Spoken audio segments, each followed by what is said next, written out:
Hello, welcome everyone. Great to see you guys tonight. So Hello. glad to have you join us. Sorry, go ahead. Saying welcome. Excited to have everyone. Happy Leap Day. Does anybody know or realize that it was Leap Day? I don't know if anybody does anything in particular, but we're glad you're spending Leap Day with us one way or another. Let everybody continue to file in. See some familiar names, so thank you everybody for joining us and making time. Appreciate it. Hi, Amy. Let's see. Hi, Carolyn, Camille. Good afternoon or good evening, whichever one it might be for you. It looks like we're starting to level out a little bit. So we'll go ahead and get started. My name is Tammy Candeloro, and I'll be your host tonight.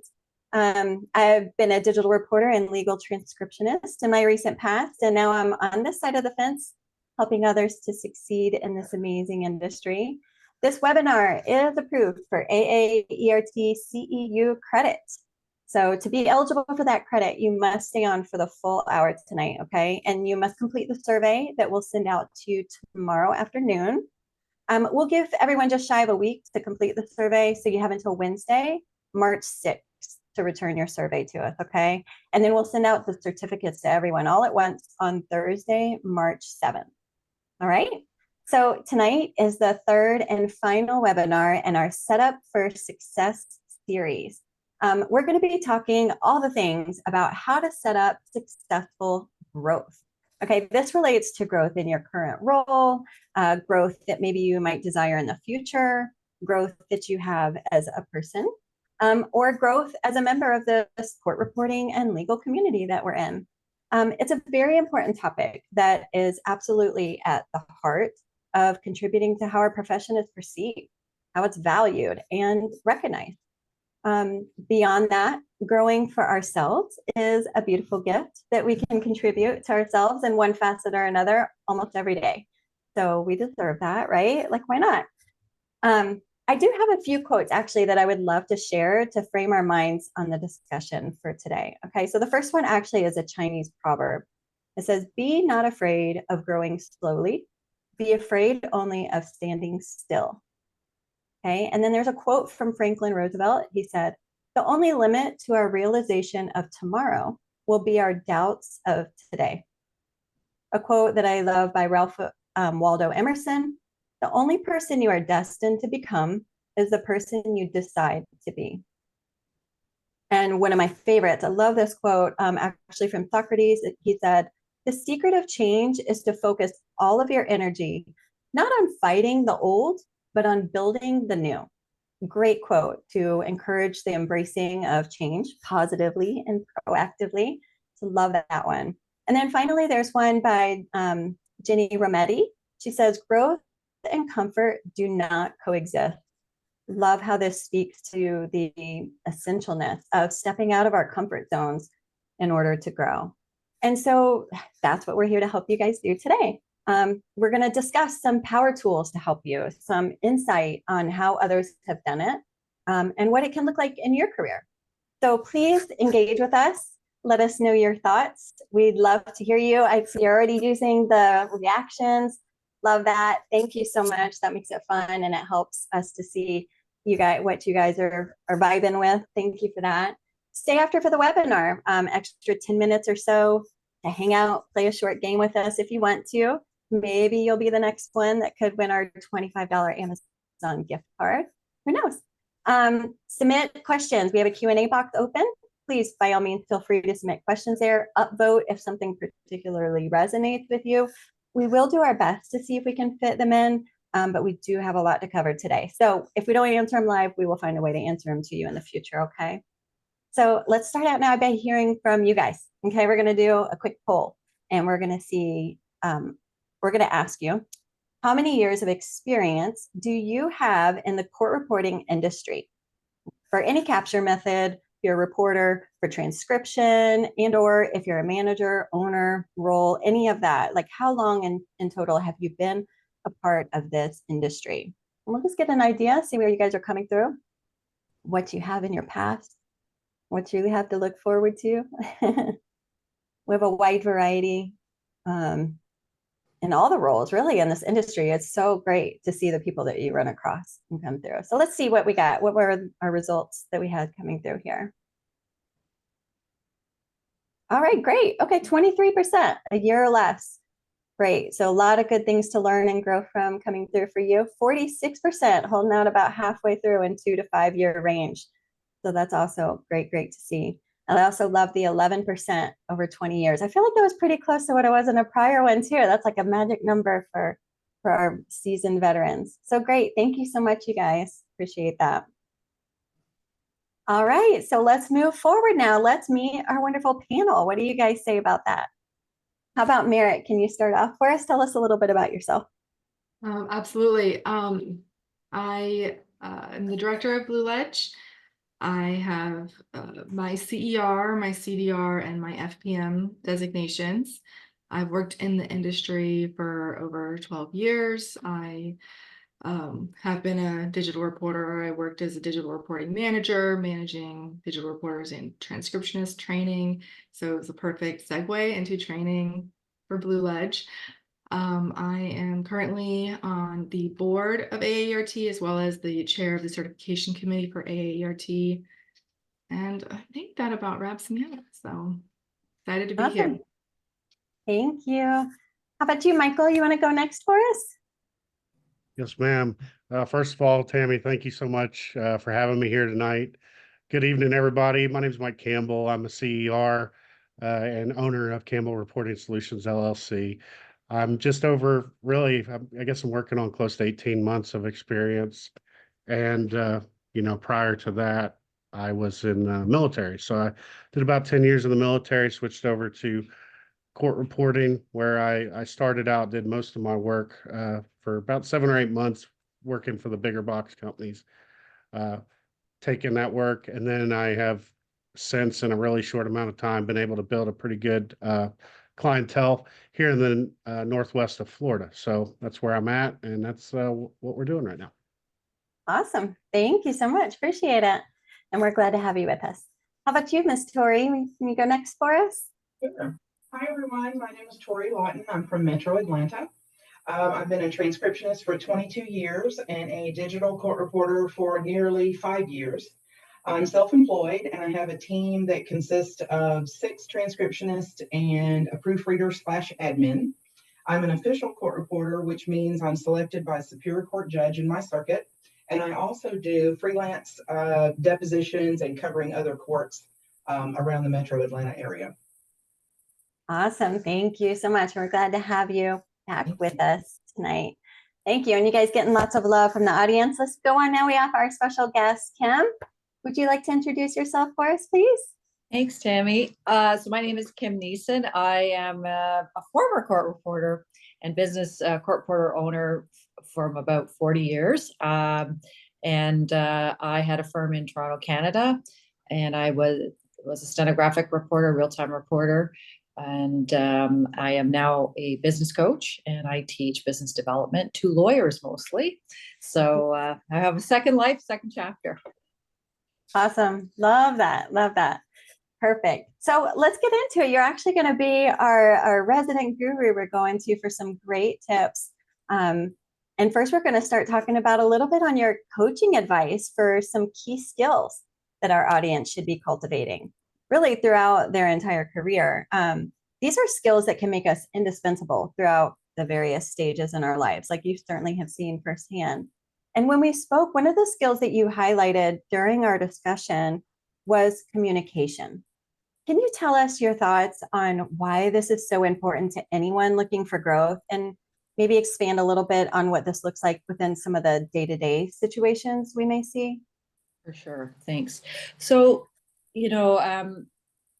it's communication and it's relationships. And regardless of what we're doing, whether you are a transcriptionist and you're working for other digital reporters or court reporters, if you are a court reporter working with a firm, if you're working with clients, if you are working in any capacity, we are service providers. So our relationships with our clients, whoever they may be, is super important. And, it's very interesting as I coach lawyers, and we talk a lot about relationship building. And I think in our business, it's the same thing. We have to build relationships. That is the key to being able to be successful. And when I say success, it's not just monetary, it's feeling that way, that you feel connected and you feel valued and that you're contributing. And so having that sort of contributing mindset is super important as we go through. And this speaks across our whole life. It's not just work. But when we are able to communicate, especially when we are, whether we're providing services to the court reporter as a transcriptionist, whether we are the court reporter working with clients and with firms, communication is key. It's all about, doing what I say I'm going to do. So if you are the transcriptionist and let's say something happens and you've got a deadline to meet, if you can't meet that deadline, communicate with your court reporter, because they are your client. And it's really, really important for them to know, I can't do anything about it when the transcript is due in the morning. But if you give me notice, like, yeah, I'm not going to be thrilled, but at least I can do something about it. It empowers me to be proactive and to make sure that I'm living to the commitments that I've made to other people, because we're all making commitments down the road, however that structure affects us in whatever role we may have. So communication also in terms of when you're sitting in that room, if you are the reporter, and it doesn't matter whether you're steno or digital, whatever you're doing, voice writing, we're all there to serve clients. That's what we're there for. So communicating at appropriate times. So if someone is in the midst of a very important Q&A session and they've got the witness on the ropes, that is not the time to interrupt. They always take a breath at some point, eventually. That's the time to jump in. Like, just, it's all about timing and learning to read the room and what is happening and understanding the context of where you sit. You are not going to make friends if that lawyer has somebody on the ropes, you're not going to make friends if you interrupt it right at that moment. But at the same time, you have a responsibility to that record. And so making sure that you're communicating, like, I can't understand this witness. I've had witnesses before who, honestly, I don't know why they didn't have a translator there. I speak English. Like, I do not speak Russian as a fourth language. That is, that is not my skill set. So Right. Being able to communicate, because I've got to produce that record at the end of the day. So it's kind of balancing that professional obligation that we have to produce a good record with being able to speak about what we need, but in a way that doesn't completely take over the proceedings either.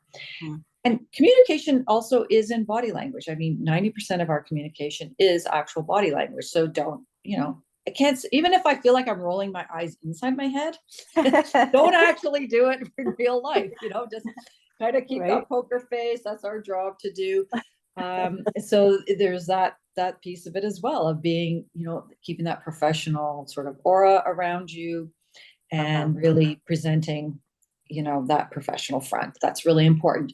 And to be a little bit unflappable, because the calmer you can be, even though sometimes I'm like freaking out inside, but I don't want to present that to the client. And whether I'm my scopist who's like having trouble getting something done, or it's me trying to, deal with a client where I thought I could get something done and it's really proven I've had issues, whatever may have happened, or to my firm, etc. I want to be true to my word. I want to honor my word, because that's really my biggest currency, is my word. So to actually communicate and say, listen, I know I promised this for you today. Here's what's happened. And, most people, most of the times, are very understanding. But if you say nothing and just let it roll on and wait for the chips to fall, the chips do fall. And your reputation really can be damaged quite hard. And really, where if you communicated and just were open about where things are at, things would have gone a lot better. So I think that's a big part of it. And I can see a lot of people agree with you, because when you're saying that, the reactions are just lighting up with the applauses and things like that too, because that's 100% true. Like, let everybody work on the problem together and address it in the best way we can. That's great. Let's hop over a little bit too now and talk about mindset. So this is a topic, honestly, I could never get tired of talking about. It's just such a game changer. You could take the exact same person, set them up with two different mindsets, and see what appears to be two totally different lives. You mentioned one mindset challenge that is prevalent to so many people: reporters, transcriptionists, attorneys, judges, managers, agency owners, you name it. And the challenge you mentioned is imposter syndrome.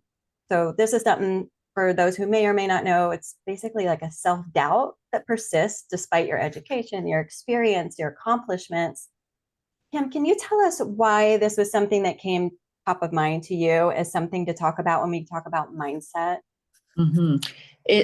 I can't tell you how many times I run into imposter syndrome. I've experienced it myself, where you think, there are times where you think, oh my gosh, they're going to find out that I'm really not all this. And I'm just like, I want to crawl under the table. But, the thing is, if you have got your education and you've done your training, you've learned as much as you can do, you are equipped to do the job. Now it's about the learning. And whether you're in year one, or I don't care, I was still learning things in year 39.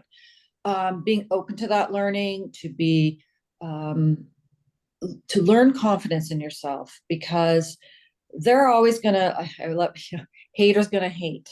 I mean, and I can think of, I think we were talking to me about, how on certain forums on Facebook or whatever, you can read, and I know you probably have a lot of digital reporters here, about, oh, you're not real, you're not this, you're like garbage.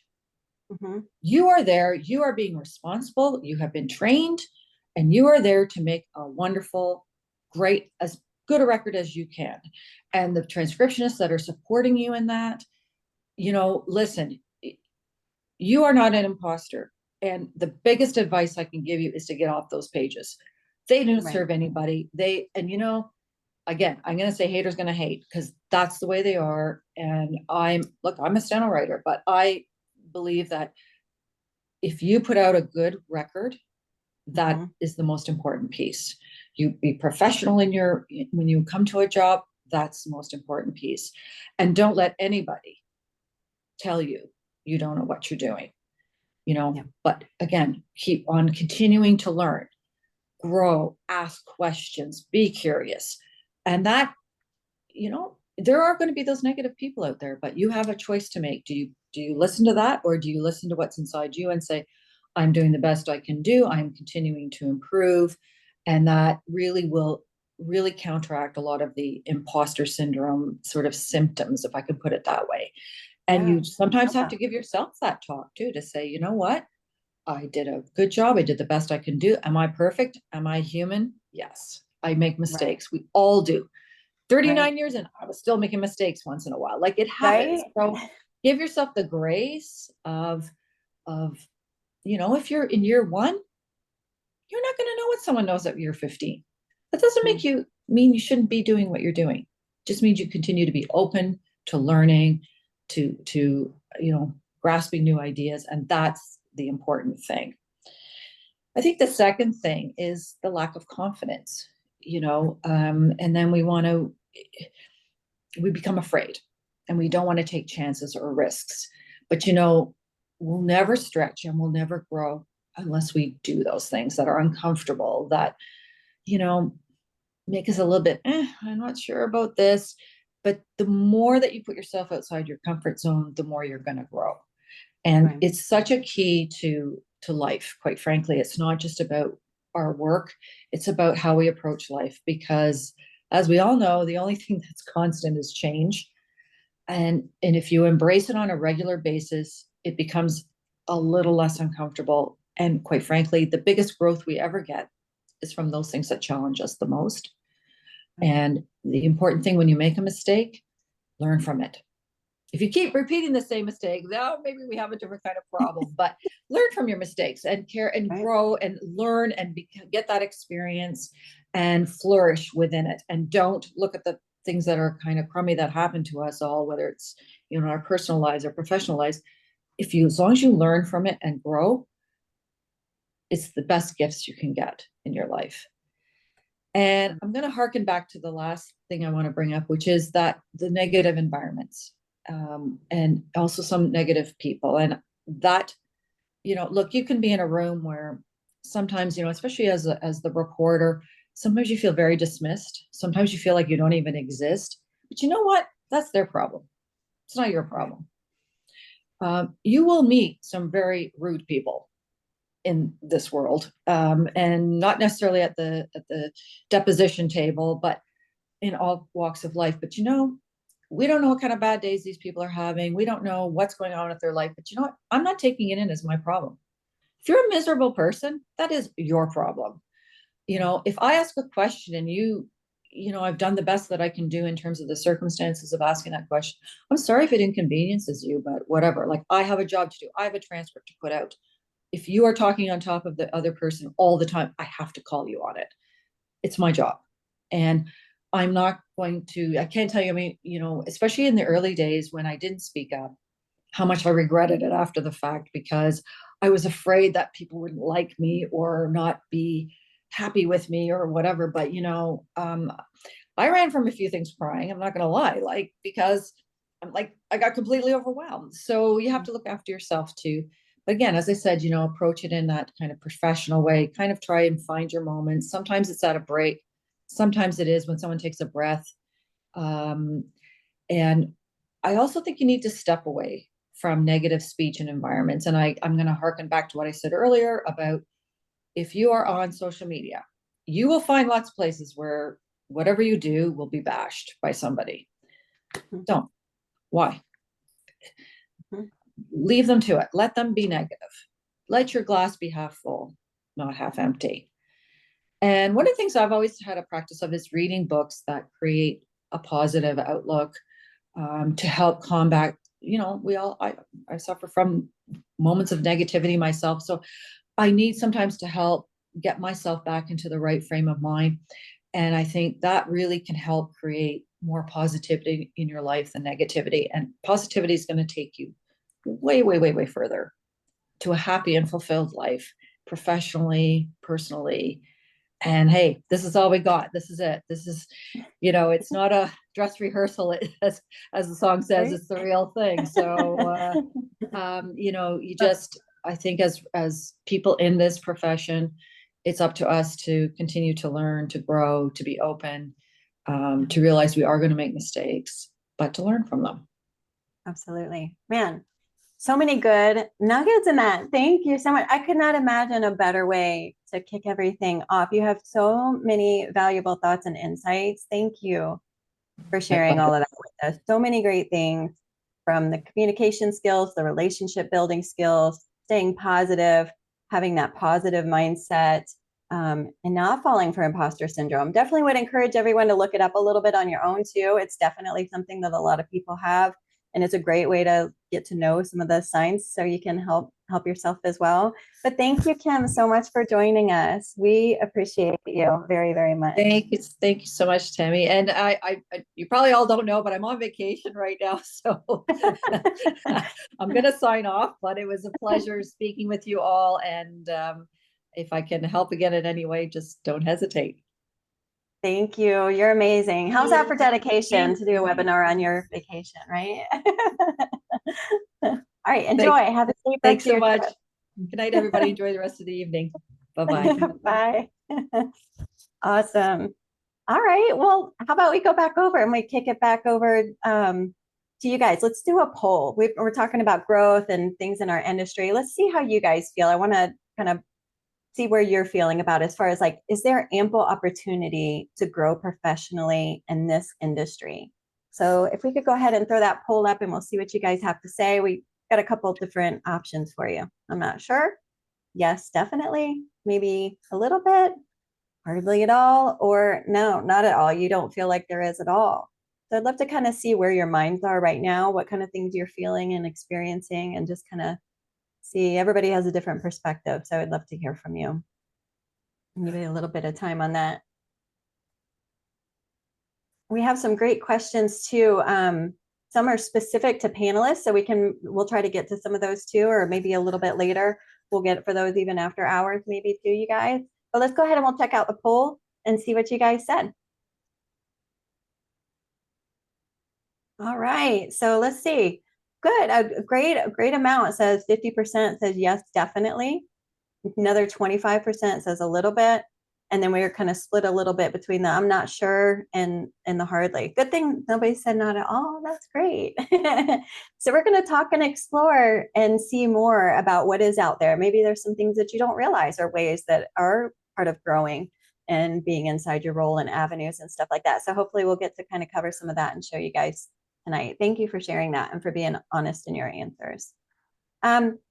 All right, so Merritt, I know you and we were especially excited about this webinar when we're planning it. There's just such a ripe environment for growth and personal development in this field, especially now, right? I mean, could you talk a little bit as to what is set up for success right now in the growth side of it? Absolutely, but I feel like I need to just take a second and just say how amazing everything Kim said was. I just was loving it. I think panelists officially need that thumbs up or clapping symbol that everybody else gets to use, because Right? I just wanted to like sing it. Like all of I that was know. amazing.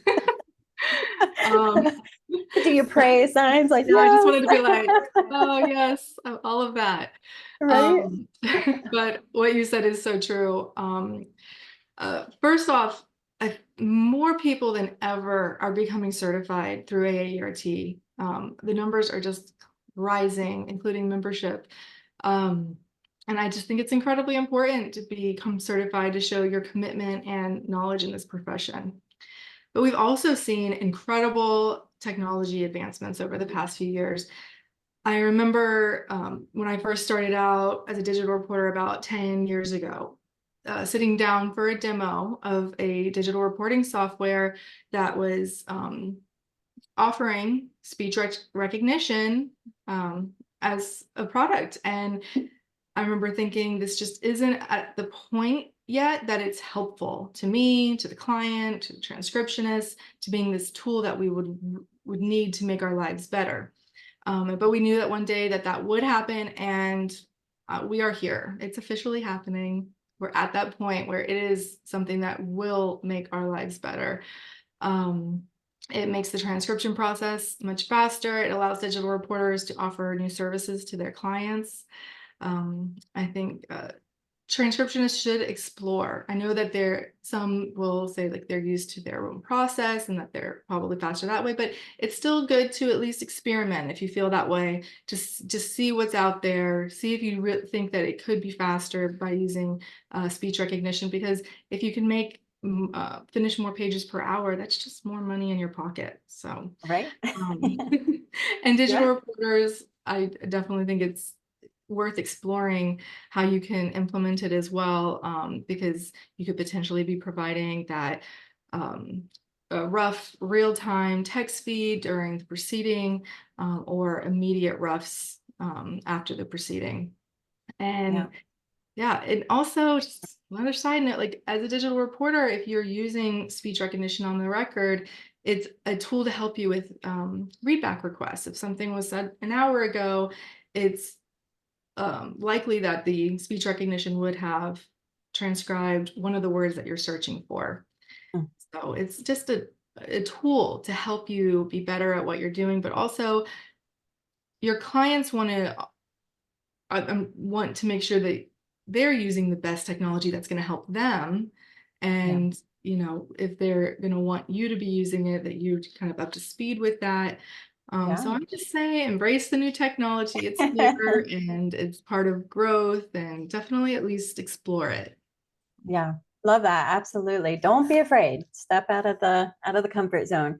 How about you, for Tori? Sometimes courthouses have the ability maybe to be a little bit more constant in their processes, since they kind of operate more in a little bit of a standalone matter within their districts or states.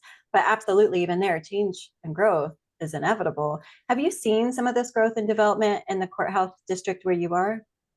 I have definitely. My circuit is a little bit different because we're rural, if that's even possible in Metro Atlanta, but we are considered rural and we have 3 counties. So we rotate between the 3 counties and we don't have court every day. And unfortunately, back in August, my judge passed away, and the new judge was the DA. So she can do nothing as far as criminal because she indicted them.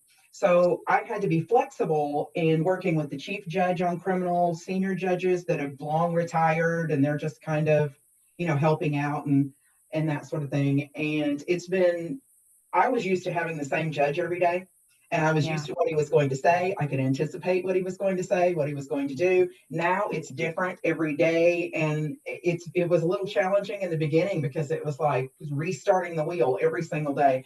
But I've enjoyed it because I've learned how each judge does things differently, and that could potentially happen, especially for transcriptionists. You never know who you're going to get.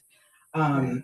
So I feel like that's been a really big growth thing for me since August, is being Mm. flexible and going with the flow and learning. That's a great example. I love that. Let's touch back a little bit on some of what Kim was talking about as far as the key skills that are invaluable for growth, career advancement, things like communication, relationship building, mindset. And I want to talk a little bit about what you guys have seen that has helped you personally. Okay, so Michael, you're a person who obviously has embraced growth and challenging yourself in a new career basically from the start. Like you said, you're just over 18 months. You're already growing and doing well in what you're doing. What skills of yours do you think were the most beneficial to you in the first year of your reporting career? Yes, and just like you mentioned, I mean, back to what Kim was saying, I mean, my interpersonal skills are something I was just, I guess, born with, and I'm very thankful for that. Being able to, I think interpersonal, I mean, we think about it kind of on the side of the client, but I think it's in everything. It's in working with peers, the folks that have done this before you that you need to learn from. When you start adding in 1099s, people that are W-2s, whoever's coming in to work with you, being able to communicate the needs of the client and how we're going to get that job done. So, uh, absolutely, I think my interpersonal skills saved me a lot of the time, right? And uh, and then the attention to detail. I think now that was a skill I was not born with. That was a skill that I I developed probably in my military career. One of the most common questions I get asked when people find out my background is, how did you go from a Black Hawk helicopter inspector to a court reporter? And while I'm no longer getting dirty and I'm not turning wrenches, every nut and bolt on that helicopter was important, just like every letter is important in the transcript. Mm. So, and it's not just the transcript, the whole process, from the moment you get offered a job, making sure that you aren't double booking and that you have the reporter to get there and the transcriptionist to cover the job, assuming that it's ordered. And so, uh, being able to talk to people and being able to pay attention to those details that make or break in criminal cases can really change somebody's life. Yeah, You know, absolutely. in a really serious way. And I'm not taking anything away from the civil side. I do most of my work in the civil, uh, but civil and criminal both can have profound impacts on the people you're producing these transcripts for, and that is our job. So, Absolutely. yeah, absolutely, that's where those two things. If I can do those two things, I think I'm going to be all right. I feel like those are a good two things to live on. That's great. What about covering in-person jobs? You've challenged yourself and you've gone to in-person jobs very early in your career too. Do you feel like you grew from those? Well, absolutely. I think my mindset a little bit whenever I started doing this was be comfortable being uncomfortable. And, uh, I think it's been that way from day one.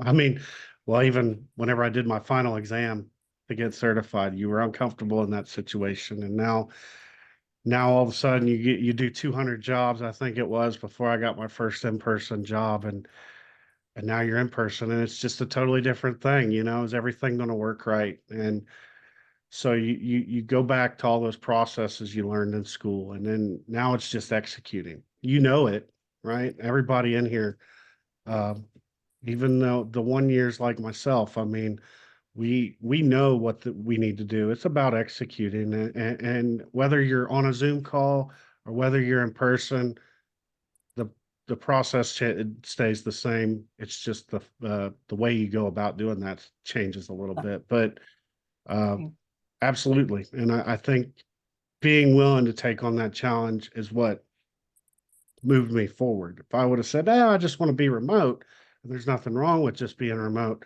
But if I did that, I think I probably would have lost out on that challenge and growth. Yeah, I like that. It's the reason for maybe not going in person. Are you holding yourself back from self-doubt or from fear or something new? Or is it really your situation where you can't or whatever, the things are? I like just kind of that introspection of it. That's a great point to bring out. Tori, what about you in working with legal transcriptionists that you hire to work for you? What would you say are some of the key tasks that they could do that add value to a particular job or your relationship with them, that takes them above and beyond the norm? I would say communication and honesty are so important. The worst thing that they could do is give me a heart attack by not responding. Um, Always meeting deadlines, proofing your work, it just shows a lot of integrity.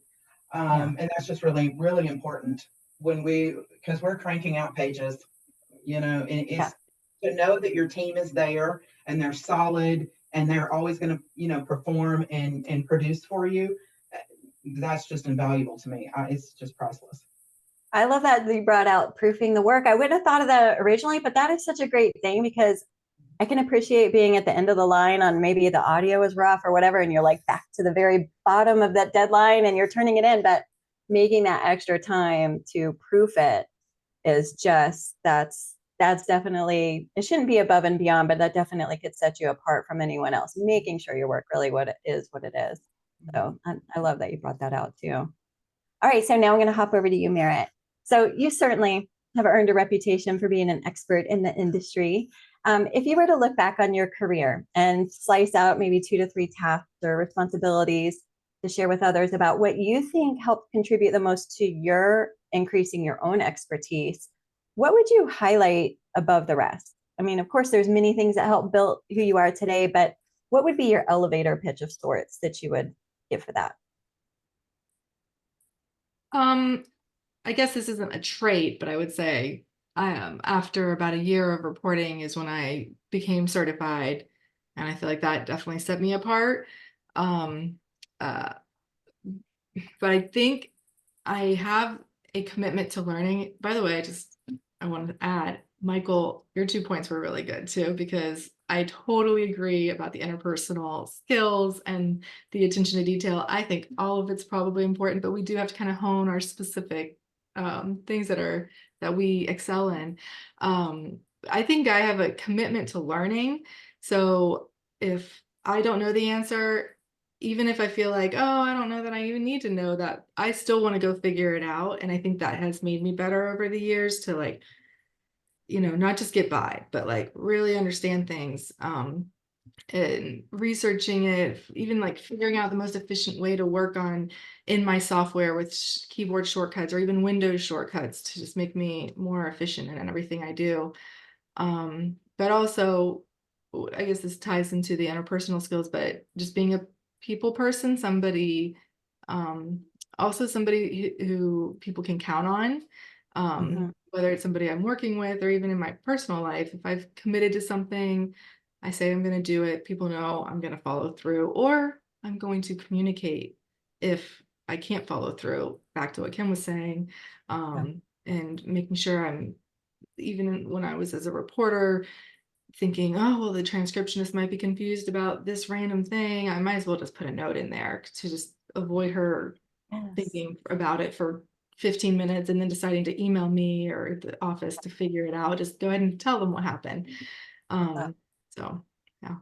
Yeah, I love that. That's great. The extra communication. It's like caring, like being passionate about what you're doing, caring about it, being involved, thinking it through, how it's impacting others that you're working with. Same for you, Tori. I know absolutely you are a master of your craft as well. Based on both, you have your agency experience and your courthouse experience. Can you think of 2 to 3 maybe practical exercises or ways to kind of hone in on mastering some of the skills that it takes to be successful, reliable digital reporter and transcriptionist? Sure. The better your quality of your transcripts, the more work you're going to receive. And I would follow what Merritt said with using the shortcuts for words and phrases that you type a lot. It saves you, the faster you type, the more money you make. I would use FX Sound to enhance the audio. I don't have just one player. I think I have them all. Yeah. I love Goldwave. I love Express Scribe, FTW. If the audio is bad, try it in another player. You'd be surprised that it may sound better in a different player than your go-to. And this is going to sound really weird, but I promise you it works. If you're having a hard time understanding something, close your eyes. You can Mhm. hear better when you close your eyes. It's a Love sense of, that. I promise you, you can hear better. That's great. I believe you, and I can see other people believe you as well. You're getting lots of thumbs up and love on that. Those are great, great tips. All right, so now let's take a different step. We're going to talk a little bit about how you guys all stay ahead of the curve. Okay, so we're talking about some things you already you touched on, and Kim touched on too: continuous learning, adapting to industry demands, or even adapting to your own goals and aspirations. So, Michael, you're a great example of this. I know firsthand that you didn't just graduate from your training and consider yourself all set for life and done. Of course, you had a very in-depth learning and training on how to be a superior digital reporter, but you didn't settle with just sticking to your foundation. What are some of the strategies to push yourself that you used into growing as a DR or even a business owner? Yes. Like the school I went through, it was great, and it had me ready. It had me ready to take those jobs from day one. And I felt, quite honestly, I mean, I think I might have had more nerves in my final exam than I might have had on my first deposition, because I just thought that's how well I was prepared, And once I knew I could get through that, I said, okay, I'm ready for that first Zoom call. Actually, I think it was even a little bit more empowering to be the reporter doing the oath and so on. But then I think from that moment, and this is just, my mindset is, okay, well, how do I make my product better? This Mhm. isn't, you know, even though I might be working for Esquire or Veritex or US Legal, whoever, it's still Mike Campbell or Campbell Reporting Solutions that's on this job. And I want to know what I can do the best. So immediately I start asking questions to those that I'm turning work into, what can I do better? Is it something, because I think what some of us find, or, I think a trap that we might fall into is, well, silence is golden, right? If I'm not getting it kicked back if it's not coming back to me, then we're good to go. Right. And, and I mean, I think there's some truth in that, but at the same time, if you want to, if you really want to push your brand and your job out there, you've got to make it better and bigger and better than the next person's. So I immediately, that was the first questions I started asking. I know you don't have anything, and it's just the email I would send or the phone conversation that you haven't said anything back, but what can I improve on? Is the audio average, or is it above average? And then that's where the attention to detail comes in. Uh, Yeah. are you actually confidence monitoring? Or you just listen every 15 minutes? Uh, Mhm. I for one, I'm somebody that it plays the entire proceeding. And, Mm. because the first moment it ain't right, I want to know about it. I don't want to Right. know 15 minutes later. I want to know as soon as we have an issue. So, and I mean, I'm actually somebody, I monitor my backup audio, even while I'm typing and doing this. I want to know what my decibel level is on my backup on. Right. Just attention to detail. And maybe I'm a little crazy. I don't know, but Mm-mm. Oh, yeah, the audio turns out real good, and everybody's happy. But and then there's just Yeah. like, and Merritt hit on this, and I think it's one of the most exciting parts of this this industry is how it is changing. And I think and everybody's kind of touched on this one way or another, but the imposter syndrome, whenever you first start doing this, well, I'm not going to be a stenographer. And there's truth in that. You're not going to be a stenographer, but you can still be a really good reporter, and you Yep. can still produce a quality transcript. Right. And, actually, it's funny. I mean, I'm actually between work today and this webinar, I was actually studying the real time stuff. So, Mhm. because that's a service that I'd like to provide in the near future. Yeah. But just figuring out what ways you can push your brand out there and mastering it. Don't just do good enough, be the best. And if you can do those few things, I think it really will set you apart. I love that. And I love that you brought it up, and I think it was brought up earlier, a little bit touched on lately, is the asking questions. Like, don't be afraid to ask. Ask if you don't know something, but I love that you asked for feedback. That certainly is a sign of a strength and a perfect way to grow. That's actually one of the keys that were mentioned about imposter syndrome, and a way to get over that and to work past it is to not be afraid to ask that and learn those things and move forward. So those are great tips. Thank you for that. How about you, Merritt, especially as an instructor to others and a leader in AAERT, driving change and growth? How do you stay ahead and in the know of industry needs and trends? I'd say my most effective way of doing that is by networking and talking to people in the industry, from all parts of the industry and world, really, because that's important too, to see what's going on. But yeah, hearing what they're experiencing with their clients, or what kind of technology they're using.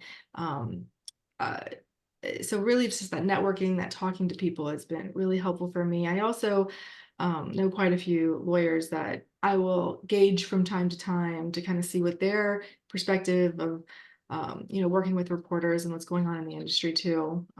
So just staying curious. That's another Yeah, theme of tonight.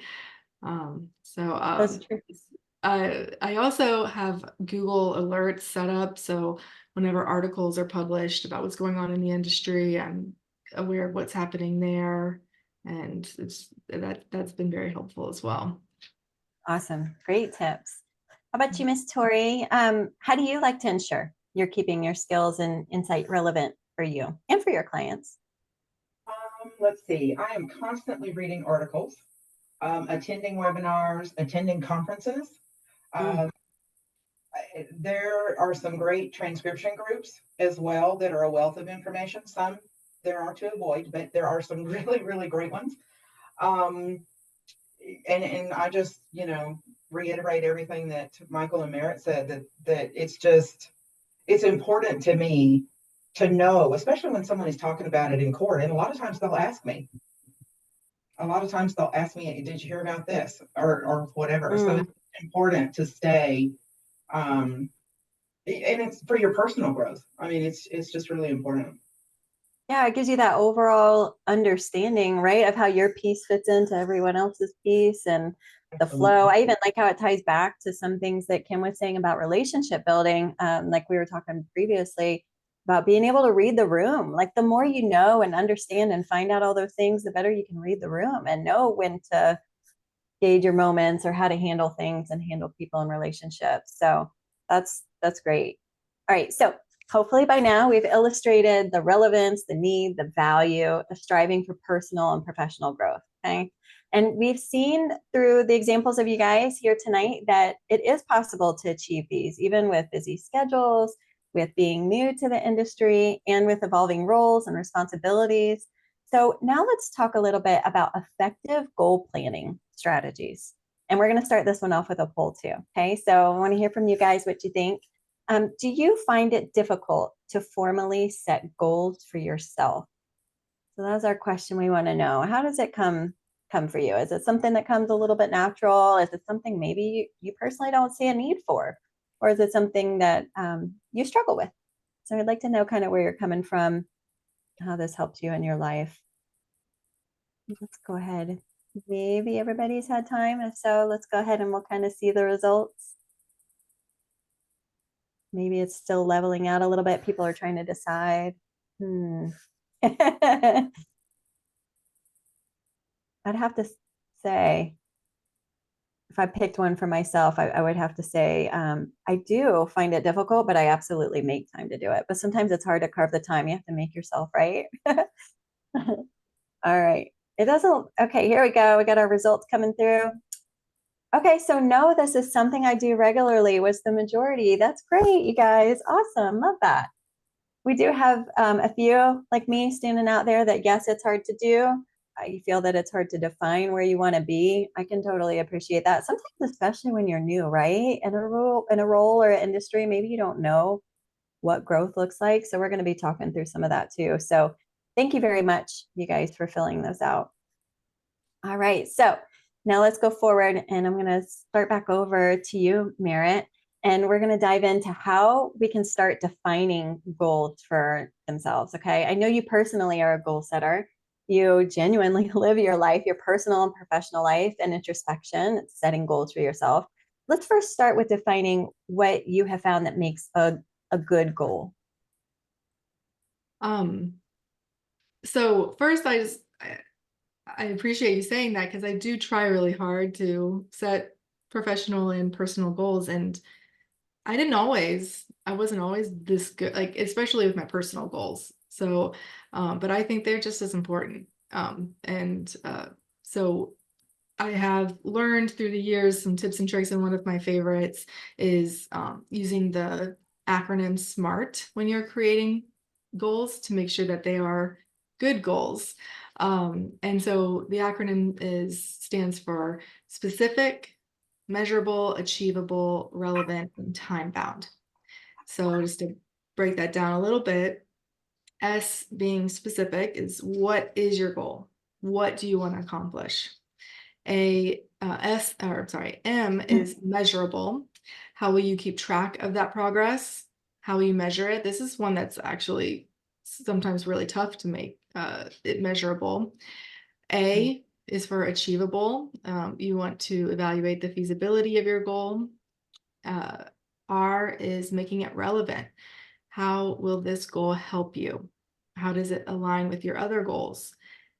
And finally, T is for timely. When will you achieve this goal? Another very important piece to it, because you want to check in with your goals, and your goals can be short-term goals, they can be long-term goals, but you want to be checking in with them. And even if they're long-term goals, thinking about them often.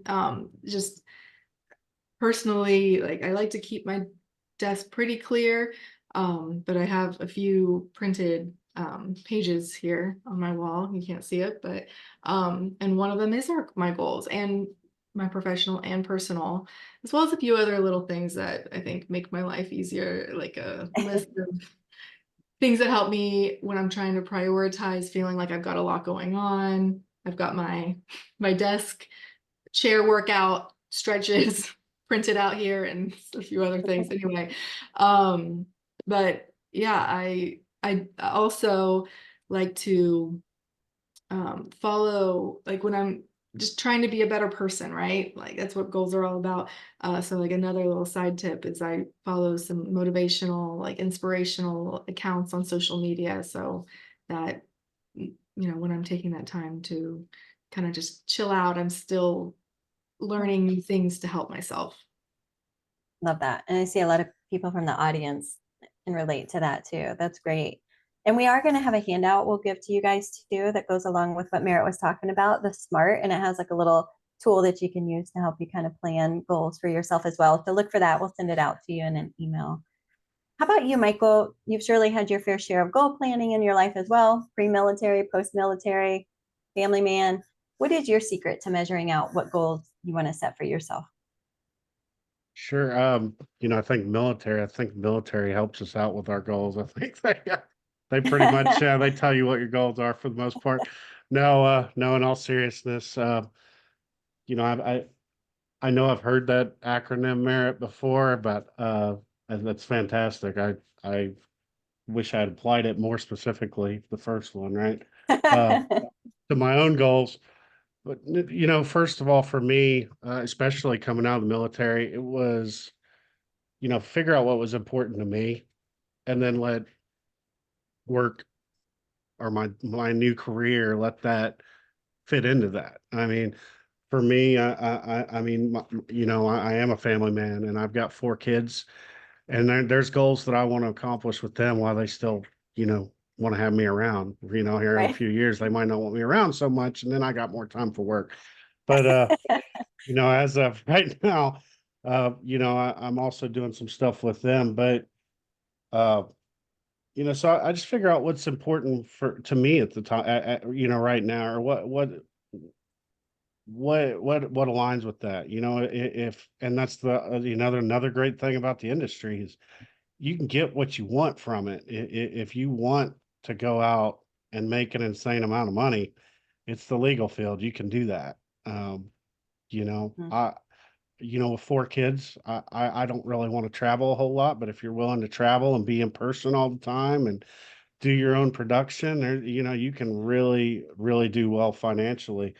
Uh, but for me, and I think the other thing, and we keep going back to this motto, I think it's a very important one, which is, embrace change. Because whenever I first started doing this, sure, I wanted to be really good at it, but I didn't think that I was going to be doing, I think I did 7 trials last year in my first year.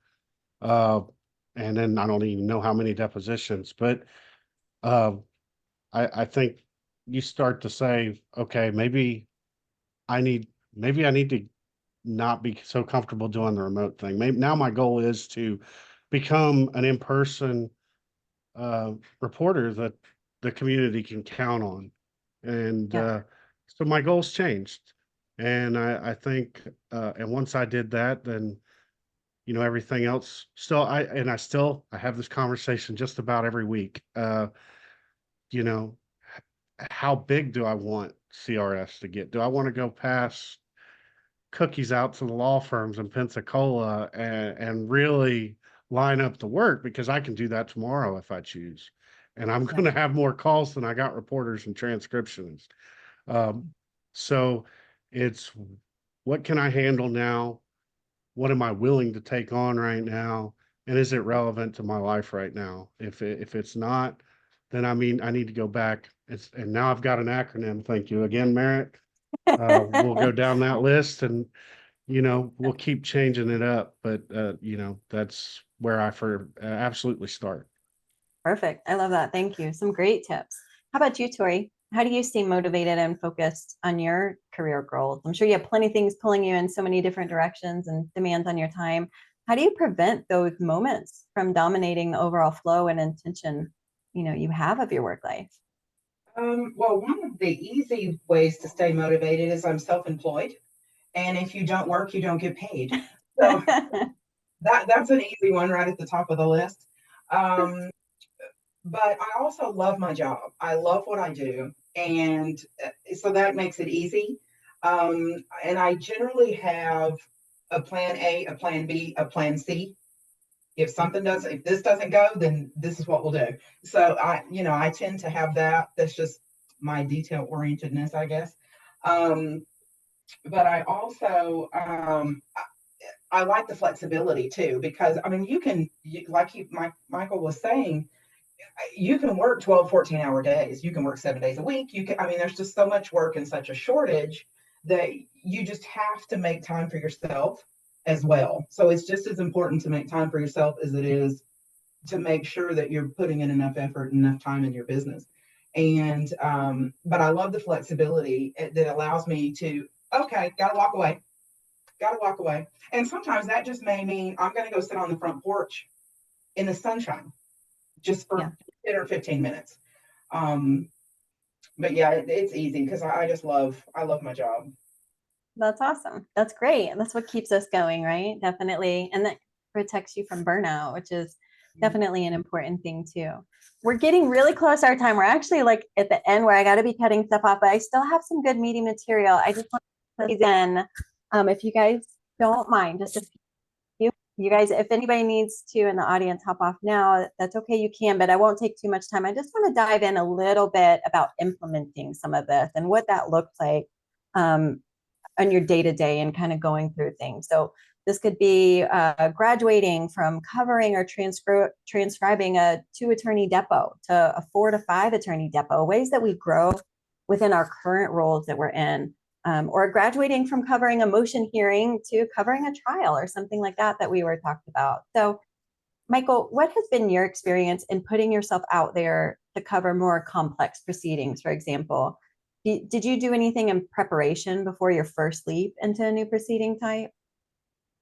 Oh, I remember that like it was yesterday. Yes, ma'am. I was terrified. I got it was a 5 day trial, and I hadn't even had a deposition in person at that point. So, it was a trial, and I really went back to the AERT study guide, and, you know, I remember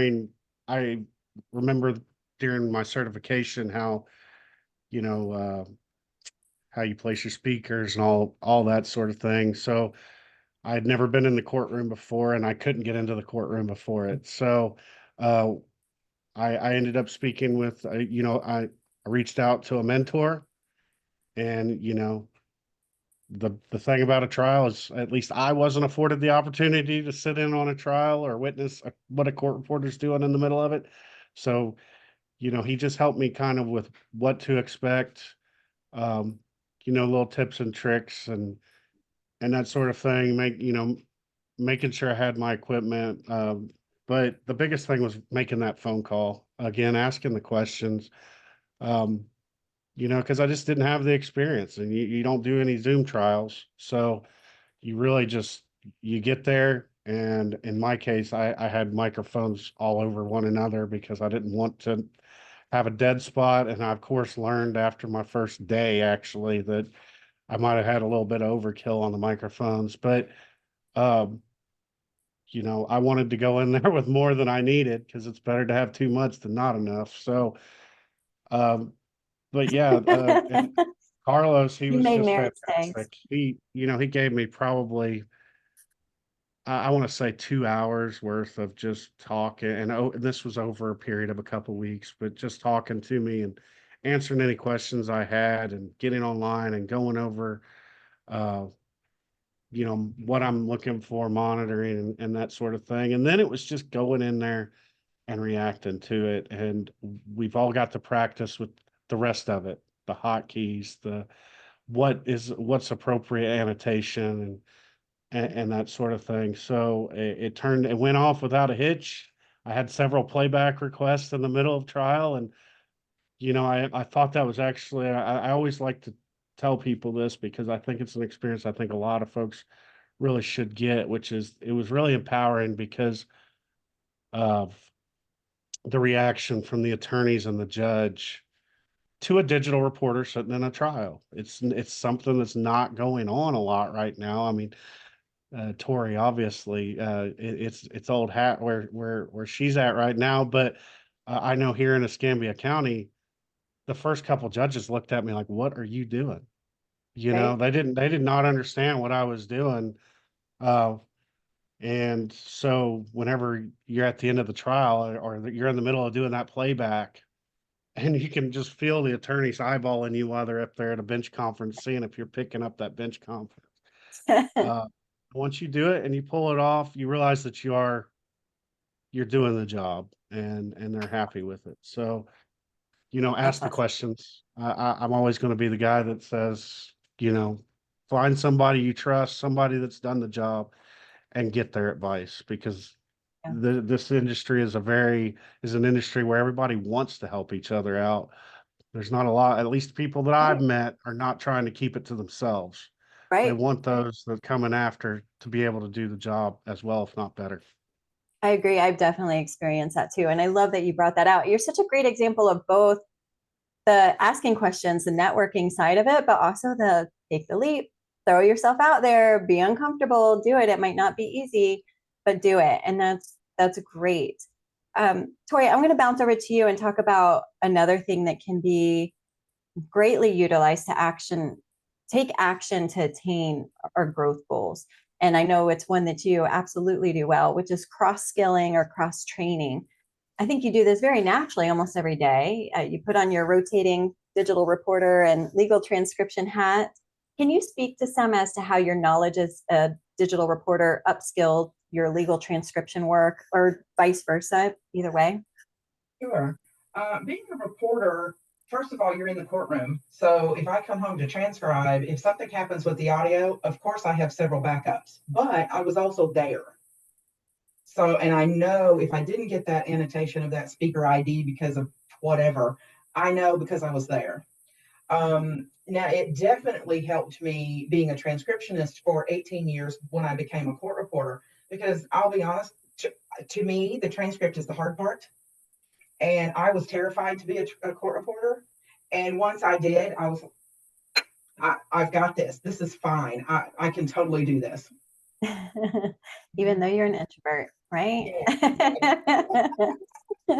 All right, there's more that we were going to cover. I don't want to overhold everybody too much on my time commitment. I'm already kind of squeezing it. Part of what we were going to go through too, we talked a little bit about, podcasts, books, recommendations. I would love for the audience, you guys, to throw in your favorites. Same thing, Tori, Michael, Merritt. I know you guys have great suggestions too. We can share them after hours, or you can try to throw them. I think you guys can type it in the question box or answer it maybe. Anyway, we'll try to share them with each other from that. But I really want to thank all of you guys so much for your time. Thank you, audience, for all your amazing interaction, your reactions. I can't even tell you on this side how helpful it is. It's really great to see. And thank you, panelists. You guys are amazing. You gave so many great nuggets and tips. Appreciate you being vulnerable and opening up about what was hard and what were your struggles, and more amazingly, how you went past it. You took yourself past it. You gave us a lot to think about. So keep learning, you guys. Keep throwing yourselves out there. We definitely have plenty of opportunities with our continuing education courses. There's other ones you guys can take. Keep in the know, challenge yourself, network, be a part of AAERT, be a part of the network groups out there that are supporting each other, helping each other grow, learn, develop those connections. So thank you so much. Again, we'll send out the survey for you guys to fill out, be able to get your CEUs. And I thank you so much. Those of you that want to stay on, we'll just do a quick game just for fun. If you want to, we'll have a $25 gift card at the end. But for those who don't want to stay, thank you so much. You've done everything you need to do to get your CEU. And we look forward to seeing you guys next time. Thank you. Thank you, everyone. Awesome. All right. So let's see, guys. You want to hop over into our game? We have a little bit. We have a couple of things we're going to try to go through. Okay. So in the first one, we're going to ask, this is kind of like a practice round we have for everybody. And you guys can throw it into the Q&A pod and we'll see what we come up with. Okay. In 5 words or less, share a career or personal growth goal that you have for yourself. So let's see from our audience, what is a career or personal growth goal that you have for yourself? You can throw it in the Q&A. You see some coming in. To finally venture out live. I love that. Miss Kate Sova. I know you would be great with it personally. Become a CET. Great goal. Love that one too. Sorry, I don't want to read them all. You guys can read them too. These are amazing. Oh, in law school to be a judge. All right. Nice. That's awesome. Talk about having the full perspective of everything that goes around. And Manage Merritt, a like, reporting firm, achieve real time as digital. These are great. oh, reporting and transcribing in a new state. That's a nice one.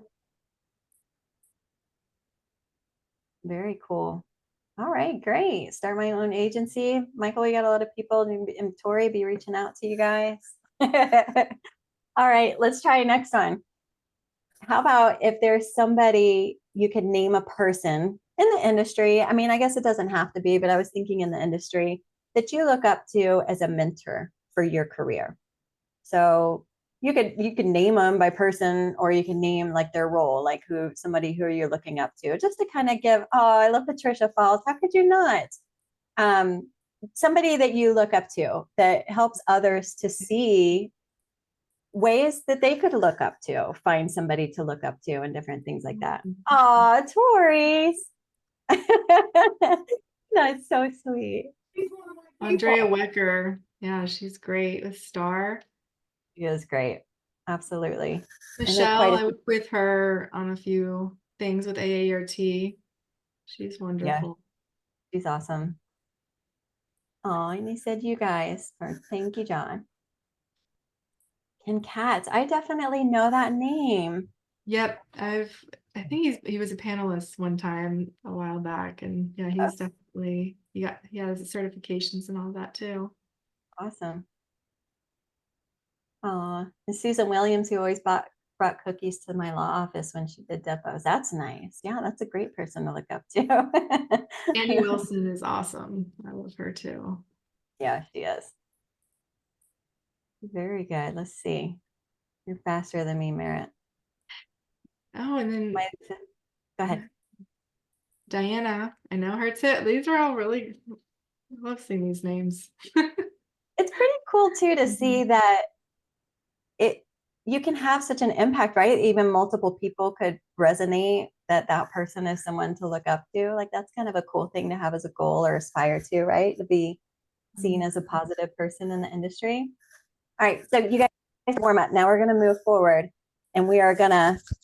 This is the one that counts for the $25 gift certificate. Okay. So and you guys can upvote. So do you see how you can upvote? Do we have that on that? Yeah, we do. Okay. So whoever gets the most votes for this answer is the one that wins the prize. Okay. So in 3 words or less, what is the craziest experience you have had during a proceeding? And an example is witness, bathroom, hot mic.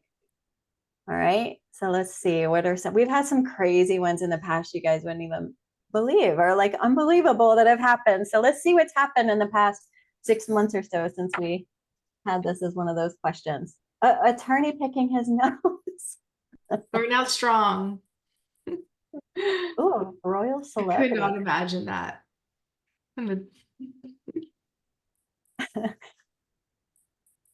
Michael, Tori, if you guys see one that's your favorite too, by all means, feel free. Was the attorney who was sleeping and snoring, was it on the record or on a break? Robin, if you want to add it in. That's so funny. That is. Attorneys fighting. Definitely can relate to that too. Oh my gosh. Oh, a physical fight. Flatulence from the witness. That's a pretty good one. Which one was it? Flatulence from witness. Oh, goodness. Talk about on the record, right? Like really keeping our composure, like put it to the test. Oh my gosh, someone had a party that was on Zoom in their nightgown. Yikes. Oh my goodness, you guys.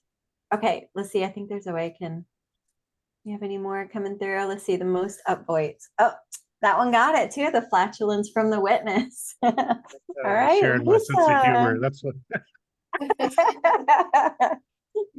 Good for you, Lisa.